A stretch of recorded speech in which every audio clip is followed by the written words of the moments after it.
મિત્રો અમે અત્યારે એક એવી ઐતિહાસિક જગ્યા ઉપર ઊભા છે કે જે ઐતિહાસિક જગ્યા ઉપર 2 દિવસ પહેલા હોડી ચલાવવાના મુદ્દે અમારી ઉપર ફરિયાદ થઈ હતી। ભાજપવાળાએ ફરિયાદ કરાવડાવી હતી। જી હા, અમે આખા ભારતમાં આવી ક્યાંય ઘટના નહીં બની હોય કે હોડી ચલાવવા ઉપર ભાજપ ક્યાંય કેસ થાય। ભાજપના રાજમાં હોડી ચલાવવા ઉપર કેસ થાય છે।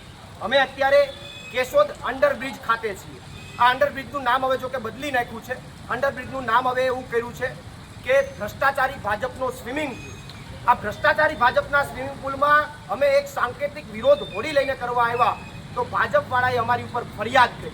ત્યારે ભાજપવાળાને કહેવા માંગુ છું કે અમે તમારી ફરિયાદોથી ડરતા નથી, અમે ડરવાના નથી, અમે ઝૂકવાના નથી। અને એટલા માટે કહેવા માંગુ છું કે આવતીકાલે 10:30 વાગે અમે બધા સામે ચાલીને અમારા સમર્થકો અને અમારા કાર્યકર્તાઓને સાથે રાખીને અમે આવતીકાલે 10:30 વાગે પોલીસ સ્ટેશન આવવાના છે।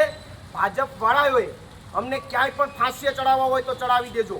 આવતીકાલે અમે આવીએ છીએ અને આવતીકાલનો દિવસ અમે એફઆઈઆર ઉત્સવ તરીકે ઉજવશું। અને આ એફઆઈઆર ઉત્સવમાં હું કેશોદની જનતાને અને તમામ લોકોને ઉપસ્થિત રહેવા માટે નમ્ર અપીલ પણ કરું છું। અને વાત રહી બીજી, ભાજપવાળાઓએ આ હોડી ચલાવી એટલે અમારી ઉપર કેસ કર્યો ને, જાઓ આ બીજી હોડી મારે નાખવી છે। આ કાગળની હોડી છે, આ બીજી હોડી નાખવી છે। બીજી હોડી અહીંયા પાણીમાં નાખીશ। હજી બીજી એફઆઈઆર કરવી હોય તો કરી લેજો, જૂની એફઆઈઆરમાં કલમ ઉમેરવી હોય તો ઉમેરી લેજો।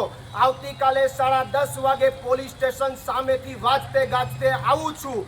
ખામૈયા કરવા હોય તો તૈયાર રહેજો। આ હોડી નાખું છું, કેસ કરવો હોય તો કરી લેજો। પ્રવીણ રામ, પ્રદેશ ફ્રન્ટલ અધ્યક્ષ, આમ આદમી પાર્ટી।